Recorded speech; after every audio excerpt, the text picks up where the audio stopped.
What's happening, guys? And welcome back to the channel. And with week 2 of the Premier League concluding last night with West Ham versus Leicester, we are back with another weekend review with all the main talking points of the weekend's action. So, George, let's get straight into it, mate.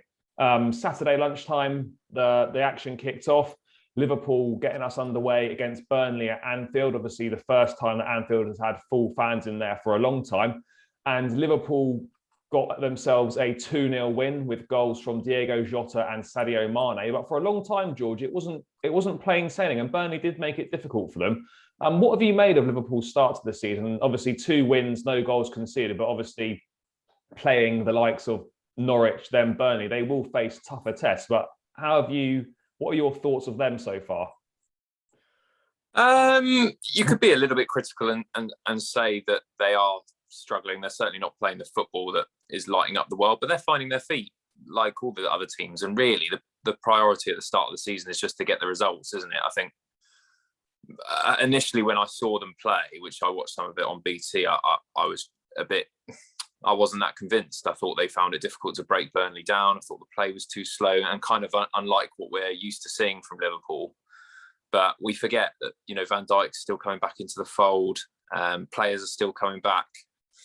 And yeah, I mean, all teams are trying to find their feet in the Premier League. So I think, if you look at it, like you said, 2 wins, no goals conceded, you can't ask for more than that at this stage. So for me, even though it was a fairly sluggish performance, I saw a lot of possession being given away and then struggling to break Burnley down. I think ultimately the best team came through and they took their chances and they got the result. And it was what a moment when they were singing "You'll Never Walk Alone" back at Full House. I mean, it was incredible scenes there to just listen to that. And it's a good start for Liverpool. They'll have no complaints. Yeah, I think you hit the nail on the head there, mate, in terms of performances at this early point in the season are unlikely to be there. And it's just a case of getting the results on the board. And then as the weeks progress, the performances will come as the fitness levels improve and everything gels together again. So yeah, from a Liverpool perspective, I think they look quite good. I'm still slightly concerned long term for them going in further into the season, because again, they've not really addressed anything in making the squad better. They signed Konate, their centre half, from Leipzig right at the start of the window, but they've done nothing else at all. And tying down some of their key players to long-term contracts, that sort of strikes me as, yeah, we're not really doing any business. This is kind of our business. So great first 11, but, if they pick up any injuries or suspensions again, they're in the same trouble again, because the drop-off in quality from the first 11 to the bench is poor. And I'd go as far as saying that out of the top 4, which a lot of people are predicting, Liverpool have probably got the worst squad. They've got, Chelsea and City have got better squads, and Man United have got better depth as well. So out of those 4 clubs, Liverpool have got the worst squad. So it'll be interesting to see how they cope with the demands of the competitions this season. But definitely a solid start. But obviously, first big test for them against Chelsea this Saturday evening. But George, moving on to another contender, Manchester City, obviously a disappointing start against Tottenham, losing 1-0 on the opening weekend. They returned to the Etihad to take on Norwich and, quite frankly, gave them an absolute pasting. 5-0 winners they ran out with £100 million man Jack Grealish getting his first goal. George, this was kind of a lot more routine for City and the kind of City we've been used to seeing. Yeah, there was a stat that came up against Norwich. I think they tend to like playing Norwich a lot with the amount of goals they score versus them. So no surprise really with the result or the scoreline, to be honest with you. Again, a packed house at home, their first home game of the season. And I think they're going to have games like that throughout the season, aren't they? They always do. Times where they just blitz opposition apart, and they can do it to anyone. That's the real worry for even the big teams. If they're on it, they can just score goals for fun. They've got so many great attacking options, blessed with talented forwards, and they just move the ball so quickly. And when you've got a side who in most games 60-70% possession, it's almost impossible, certainly for the teams that don't have the quality around the pitch to be able to cope. So yeah, it could have been 6, 7, 8, but an emphatic result, and again a good bounce back from an awkward result against Spurs. So they needed that win and they got it. And George, how important is it that Jack Grealish got himself off the mark as quickly as he has? Second game in, home debut. coming in for a big transfer fee, I suppose it must be a big relief for him to get that first goal so soon into his City career. Yeah, I didn't want to really mention Jack Grealish. I was trying to avoid it, but look, I predicted he'll struggle. I'm still standing by that. I still stand by the fact he's overrated. I honestly do believe he is. But he gets his goal. It doesn't matter how it goes in, and I think the earlier you get those, the better. I mean, if only Timo Werner, even though he had a good start at Chelsea, if it had done the same, I think we could have seen a different outcome. So for confidence-wise, for Jack Grealish, it's great. He's another good attacking option. He's a talented footballer. Don't get me wrong; he's a very talented footballer. But it will remains to be seen. Whether he saw well bashing them in against Norwich, but only time will tell. And George, do you presume City still favourites for the title in your opinion, or does that change in regards to them getting Harry Kane or not? No, I think they still have to be favourites, regardless if they get Harry Kane.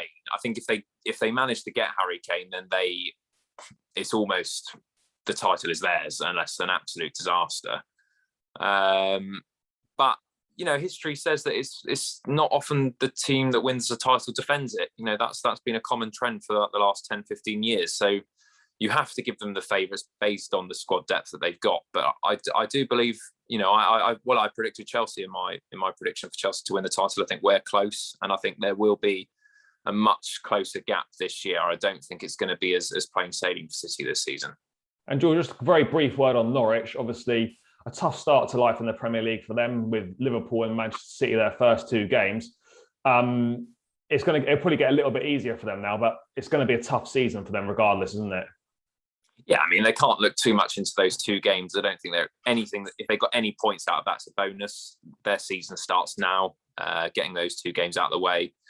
And we've said they're a bit of a yo-yo club. They don't really have the quality to compete in the Premier League, but they're too good for the Championship. So it's a bit of, can they do like what Watford did a few years ago and survive and try and build on that for a couple of years? But yeah, I think bigger games to come for them, but they'll definitely be in a dogfight at the bottom. I have no doubts about that.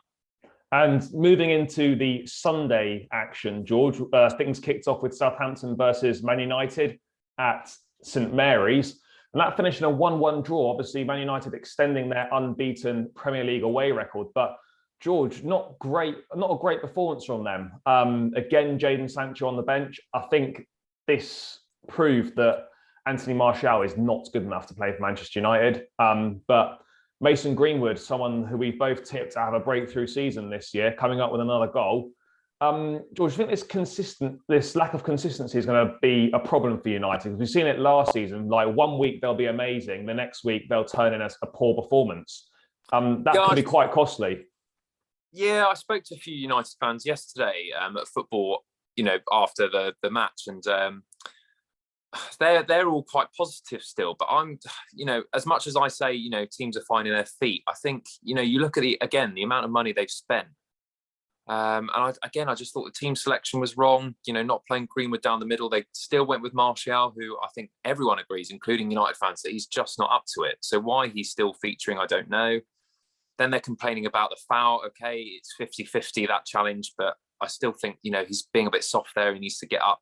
And passengers. I mean, people going on about how good Pogba is. It winds me up because I really do. Again, it's all well when it's going well for him in that game against Leeds, for example, where he's got that freedom and they're 2-3-0 up early doors. But, when the going gets tough and, Southampton were pressing, he just went missing. I know he contributed to the goal that Greenwood scored, and he's got that quality. There's no doubt in his ability. But I just think United, again, I just think they're going to fall short because of the management, the team selection, and ultimately I don't know. They just seem to miss that edge you need with the senior players. I just don't think they have any leaders in that side to come through.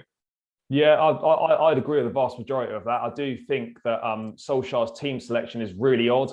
Why, when you've scored 5 goals at home to Leeds the week before with no midweek game, why are you not playing the same lineup?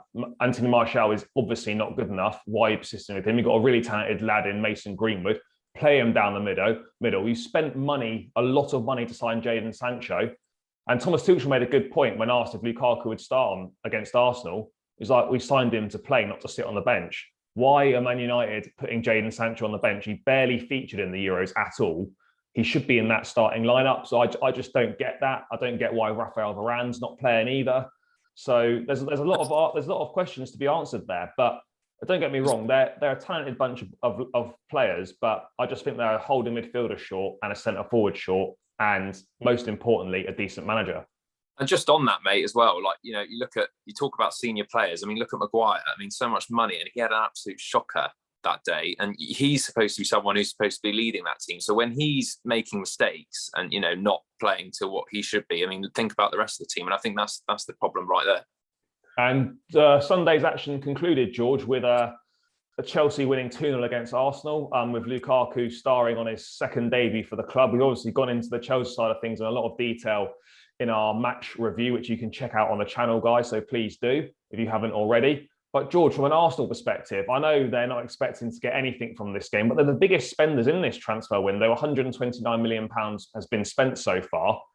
In the 18 months that Mikel Arteta's been there, nothing has improved at all. I don't want to be too critical about Arsenal, because they obviously are going through a difficult period, but you look at the signings they've made, and it's almost like they've spent that money on a B team. No one goes into that first 11 and makes it any better. Well, I will be critical, mate. I think they're an absolute shambles of a football club. I mean, we say they're going through a tough period. They're progressing. They're in transition. They've been talking about this for 15 years, mate. Honestly, like, not a league title since 2003-04 season. Okay, they've won a couple of FA Cups, but really, you get to the point where they turn up to these games and you know exactly what you're going to get with Arsenal. They're not going to be able to cope with the physicality. They've got no leaders. They've got no one who can grit their teeth.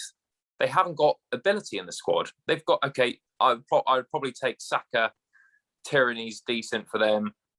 Smith Rowe, he looks promising. But other than that, mate, you're looking around and you think, oh my God, I mean, there's just nothing there. I mean, Lukaku was obviously going to batter them all day. And there's no style of play. There's nothing. And how Arteta's still got a job, it's beyond me. But then the only thing I would say about that is I think it's got to the point now where it doesn't matter who comes in. I really don't. No decent manager is going to come in. I think on AFTV they were going on about, let's get Conte in. Why on earth would Conte want to go to Arsenal? That's the first point. I think the fans are a bit deluded if they think that Conte is going to go to Arsenal. But secondly, that squad is such a mess now that I don't think anyone want to touch it. I honestly think it's beyond help at this point. Yeah, mate, it's a massive problem. I think the biggest problem that Arsenal have got is no one knows what their identity is. Like, how do they play? Because there is no style of play. There's a severe lack of quality in that squad. You obviously reeled off a couple of names that are promising, but what are your senior pros doing? Aubameyang, Lacazette, these players. Where are they? They're just not putting in performances at all. And, yes, ultimately the responsibility is going to fall at the manager's door, but it's not just him. It's above as well. The recruitment at Arsenal has been so poor for years and years and years. There's still so much dead wood in that team. 1 minute, Granit Xhaka's surplus to requirements and he's going to go to Roma. The next minute, he's the captain and he signed a new deal. Like what's going on at the football club? So it doesn't get any easier for Arsenal. Manchester City up next. And I do think Arteta's on borrowed time. But again, having spoken to some Arsenal fans myself, who's going to come in and do any better? I think that's one of the reasons why he's still got the job. Because yes, you say Antonio Conte's available. That's an unrealistic target. By all means, perhaps try and have talks with him, but it's unrealistic. So you look at it and you think, right, okay, we sack Arteta. Who actually that's available, one, and two, that would actually want to come to Arsenal is going to come in and do a better job? I don't think the list is very, very short there. But yeah, it's definitely testing times for Arsenal. And I think Mikel Arteta's in big trouble this season. But George, moving on then to conclude the weekend's action, West Ham back in front of the faithful at the London Stadium. Surprisingly to me, I've tipped Leicester to get a result here. They end up running out 4-1 winners with Mikel Antonio starring. Just how impressed were you with West Ham last night, George? And I think with not very much transfer business done at all, I think just bringing a goalkeeper in on loan, I think a lot of people sort of felt that they might struggle a little bit with standing still in the market, but they managed to keep hold of their star players. And, two good performances, 4 goals in both of their first 2 games. It's not bad, is it? No, and I agree with you, mate. I was confident that Leicester were going to get something from this game, and I thought, Leicester again are my tip to kind of go on one more, but maybe West Ham are the team to watch again. And we probably took them for granted, thinking they were having an anomaly of the season where they did very well. But I think David Moyes has instilled into that side that they just held off at the end, and this time they need to make the early season count by getting those points in early. And yeah, they absolutely blew them apart, didn't they? I mean, again, very similar to Lukaku. They just couldn't handle the physicality of Antonio again on the turn and scoring the goals. Yeah, there were a few individual mistakes. I mean, the one from Solanke when he tried to play it back to Schmeichel, and at this level, if you do that, you're going to get punished. But I don't know, a bit of a. Some teams just come out the traps better than some others. I'm not saying that Leicester are going to have a struggling season or West Ham are going to have a great season, but it's a great result. And I think West Ham they need a bit of just a lift. Certainly the last 5-6 years has been pretty woeful there since they moved stadium. So the last couple of years under Moyes has been really positive, and they are a really good side to watch. Actually, that's one thing I would say.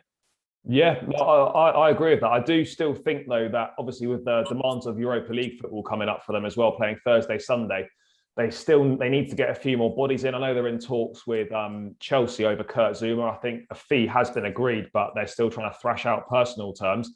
That'll be a great plus for them. But I still think they might need another centre forward because if Antonio gets injured, well, what happens then? Like they haven't got anyone. If they could try and get Jesse Lingard back, that would be a massive, massive plus for them. But it's positive signs, but it'll be a big test to see how they, handle playing Thursday, Sunday. The travelling with the European games is often quite a long way in the Europa League. But from a Leicester perspective, I think it just goes down to one of those bad days at the office. The early red card for Jose Perez doesn't help. They've got a lot of defensive injuries, and you've got players making really poor mistakes at the back and giving away goals. It's just one of those days, and I've got no doubts that they'll be there or thereabouts again this season because they've kept hold of their best players and they've got a great manager. They've got a talented group. So I think this is just one of those anomaly results that are put down to circumstances. But yeah, guys, that concludes our roundup of the weekend's action. As always, leave your thoughts in the comments below if you agree or disagree with anything we've said. Make sure you smash like on the video, subscribe to the channel if you haven't, and we'll catch you in the next one.